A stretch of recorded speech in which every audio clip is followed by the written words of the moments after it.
Magandang hapon sa lahat. Ating tatalakayin ngayon ang MELC 12. Okay? Ang paksa natin ay ang mga angkop na kilos sa pagsabuhay ng kalayaan. At ang ating layunin sa pagtatalakay ay naisasagawa ang angkop na kilos sa pagsasabuhay ng tunay na kalayaan. So ano ang katuturan ng tunay na kalayaan? Suriin ang bawat larawan na nagpapakita ng mga angkop na kilos tungo sa pagpapakatao na nais nating maging, ayon sa katuturan ng tunay na kalayaan. Ang bawat isa ay tumugon sa tawag ng paglilingkod ng maluwag sa loob, lampas sa sariling kapritso dahil sa pagmamahal sa kapwa. Halimbawa nito, yan, habang nag-aaral ang anak, parang anak yan ano, okay, ang nanay naman ay naghanda ng, eto, pagkain, ay maiinom, sorry, para sa anak. Ito, isa din itong magandang larawan. Ito, yan. Oops. Ito, at ito. Alright.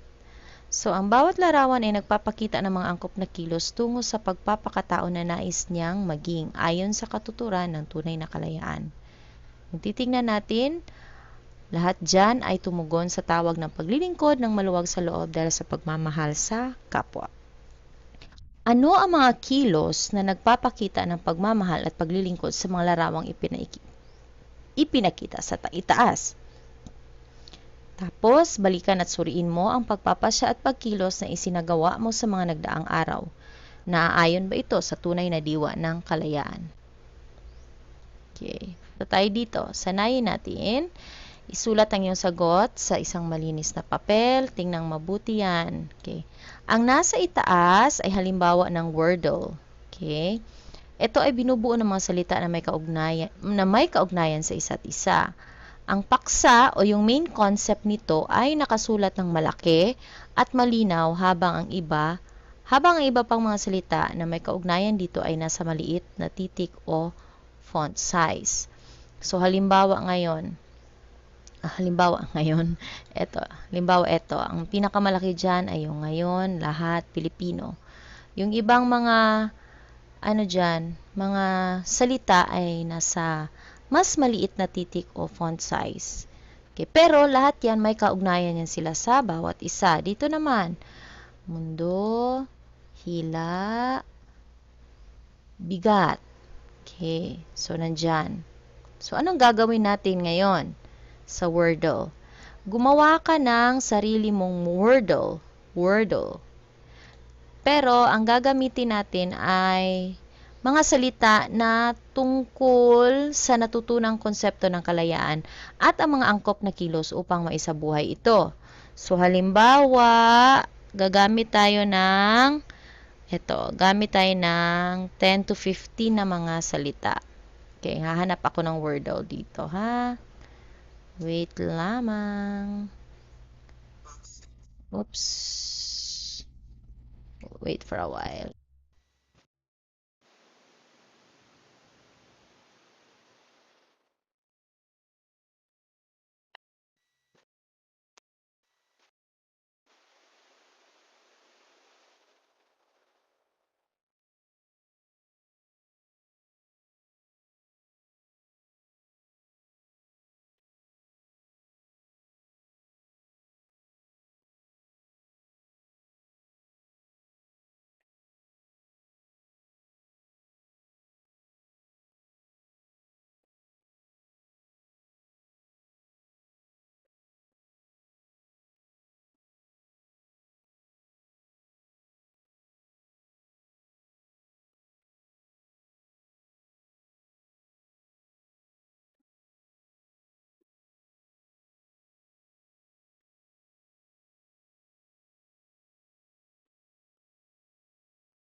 Okay.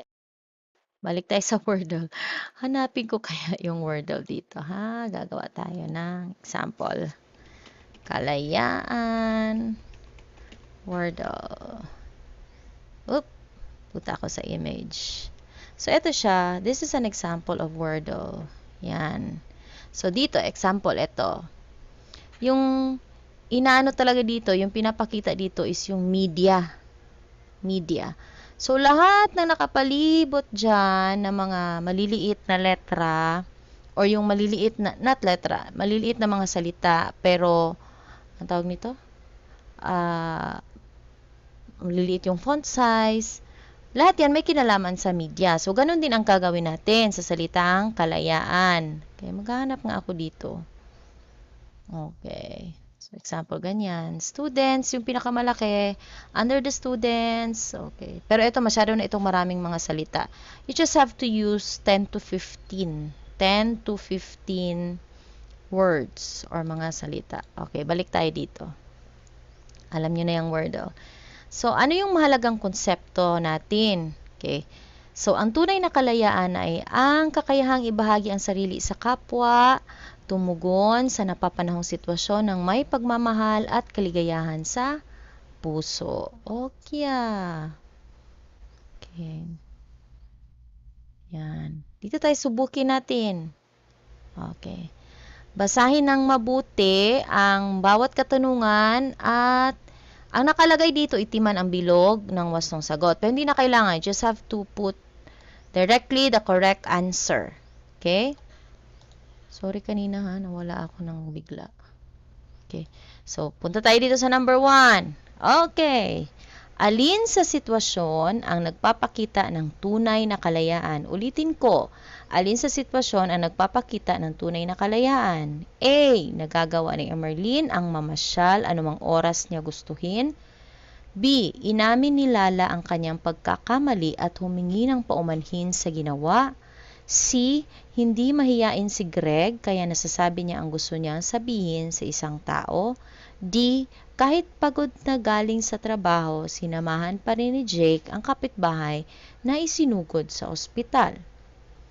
Okay. Choose your answer. I will count 10 seconds. 10, 9, 8, 7, 6, 5, 4, 3, 2, 1. Number 2. Pangalawa na tayo. Ito. Ang responsibilidad ay ang kakayahang tumugon sa tawag ng pangangailangan ayon sa sitwasyon. Pangangailangan po ito ha, ayon sa sitwasyon. Ang pahayag ay A, tama dahil ang tunay na responsableng kalayaan ay ang pagtulong sa kapwa. B, tama dahil may kakayahan ang taong magbigay paliwanag sa kilos sa ginawa. C, mali dahil ang responsibilidad ay palaging kakambal ng kalayaan na ginagamit ng tao. At D, mali dahil ang responsibilidad ay ang pagtanggap sa kahihinatnan ng kilos na ginawa. Punta tayo sa number 3. Ano ang tinutukoy na mabuti? Ay, hindi pala ako nakapag-count dyan. Okay. Ulitin natin ang number 2. 10, 9, 8, 7, 6, 5, 4, 3, 2, and 1.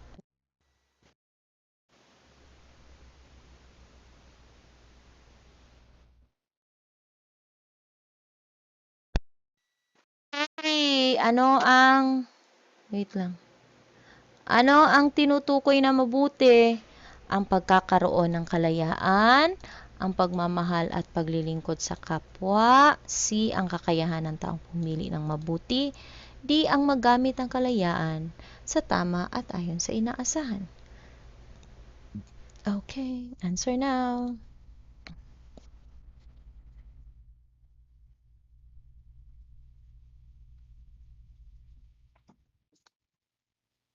Pang-apat, para saan ang pagkakaroon ng kalayaan ng tao? Ito. Yan. A, dahil kailangang malinang ang pagkatao ng tao sa pamamagitan nito upang matamo ang layunin ng kanyang buhay sa mundo. Ba, para maging malaya ang tao sa pansariling kahinaan at maging malayang tumugon sa pangailangan ng sitwasyon. C, para maging masaya ang tao sa buhay niya dahil nagagawa niya ang kanyang nais na walang nakahahadlang dito. D, Mahalaga ito upang malinang ang kakayahan ng taong piliin ang mabuti, kaya ibinigay sa kanya ang kalayaan. Yeah. Answer now.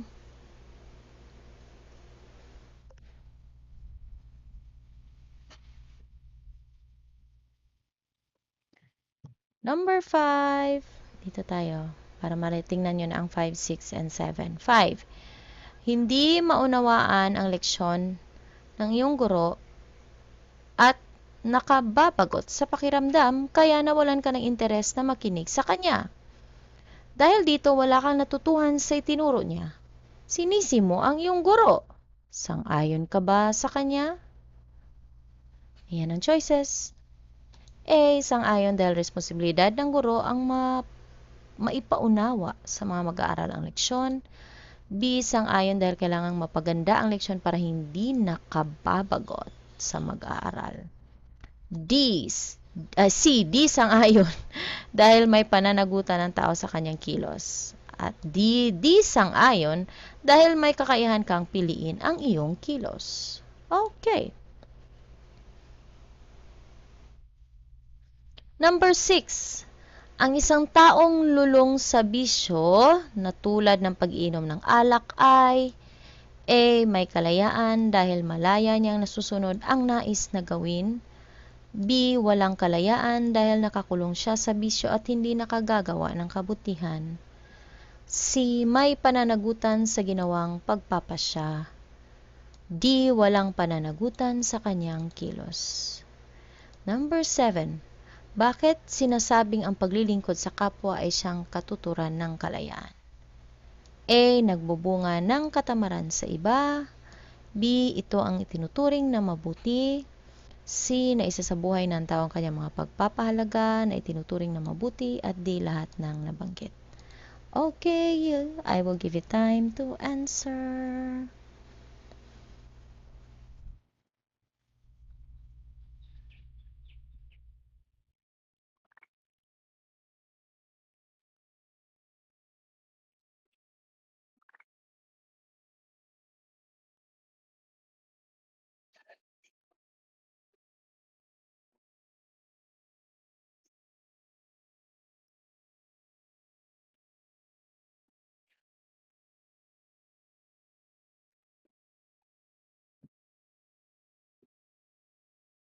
Number 8, 9, and 10. Andito.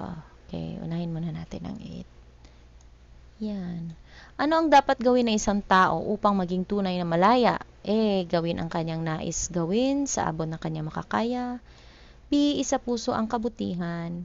C. Iwaksi ang pansariling interes at isabuhay ang pagpapahalaga. D. Makapagsilbi sa kanyang kapwa at malaman ang kanyang layunin sa buhay. Yan. Okay. Number 9. Sa pagsasabuhay ng kalayaan, dapat tandaan. A.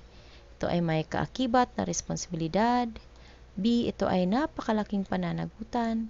C. Ito ay para sa lahat. D. Walang kasiguraduhan ang kalayaan ng tao. Okay. Sige. Sumagot muna.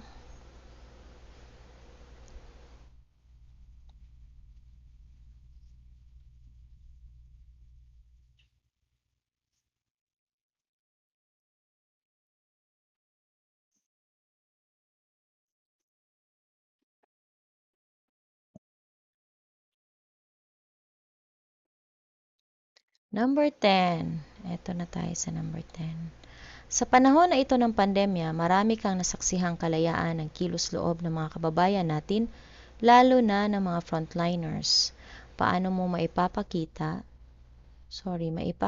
ang iyong kusang loob o kalayaan na sumunod sa panawagan nilang ito. Stay at home. Yan. I stayed at work for you, you stay at home for us. Good. Ang ganda to. So, A, maluwag na kalooban na sundin ang panawagan nila. B, sundin ito dahil ito ang pinakamabuting gawin na akma sa napapanahong sitwasyon. C, mag-post sa social media ng mga kabutihang ginagawa ng mga volunteers. D, ipagwalang bahala ang panawagan nilang ito at ituloy ang nais na gawin Naku po, wag naman sana. Okay, stay at home pa rin. Alright. Yes. Hanggang dyan lang po ang 12. Ulitin ko sa itaas. Alright. Pasensya ha. Okay, ito ang gagawin natin. Basahin nyo lang yan. Suriin ang mabuti ang mga larawan. Okay, sagutan ang mga tanong sa pagtatasa ng pagkatuto. Tapos dito gagawa ng Wordle. Tulad nito. May halimbawa dyan. Okay, pinakita din ako na halimbawa. Next. 10 to 15 lang ha, na salita ang gamitin. Okay, wag sumobra. Next, dito sa konsepto. Yan. And then, sagutan lamang. Etong, wala yan, pagpipili. 1 to 10. Answers only. Yan lang. Salamat. Bye-bye.